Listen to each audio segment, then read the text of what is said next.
Trump's no tax on overtime is now U.S. law, but some Americans don't even qualify. Here's the catch. There's actually a lot of catches in this. I'll get to them in a minute, but just so you Trumpies know, only 9% of total U.S. citizens are going to qualify for this. Donald fucked you in the ass and you fuckers fell for it. God, you're dumb. In touting the elimination of taxes on overtime pay in the budget bill, the White House claimed that the law makes good on President Trump's cornerstone campaign promises and benefits hardworking Americans where they will need it the most, their paychecks. Okay, here we go with all the Trump lies and bullshit. To start, the Wall Street Journal noted that the tax break only pertains to a portion of overtime pay, or the half of time and a half pay. All right, here's where you Trumpies got fucked. To start, the Wall Street Journal noted that the tax break only pertains to a portion of overtime pay, or the half of time and a half pay, required under the Federal Fair Labor Standards Act. For example, if a worker makes $40 an hour, then their time and a half overtime rate would be $60 an hour. Of that $60, only $20, the half part of that time and a half, remains tax-free. So if you're lucky, you get a couple of bucks back. Additionally, oh my God, there's more.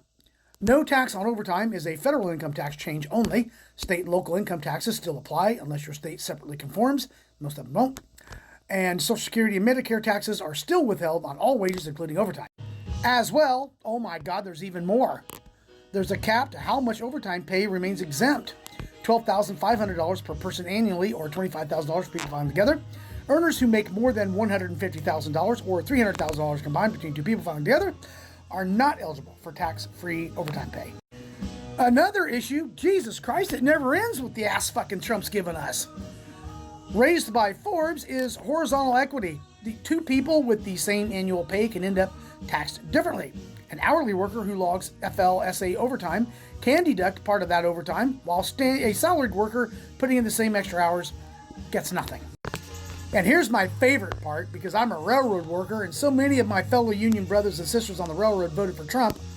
The WSJ pointed to airline and railroad workers as examples of those who often get overtime pay under union contracts and are exempt from FLSA because they are covered by the Federal Railroad Labor Act.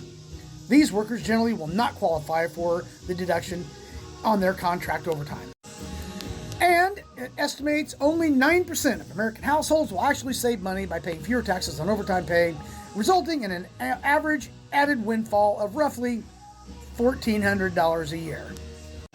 And you'll probably get taxed on that at the end when you file. So we are perfectly clear here, Trumpies. Donald Trump lied to you. He fucked you in the ass. You fell for it. He lied to you. You look like fools once again.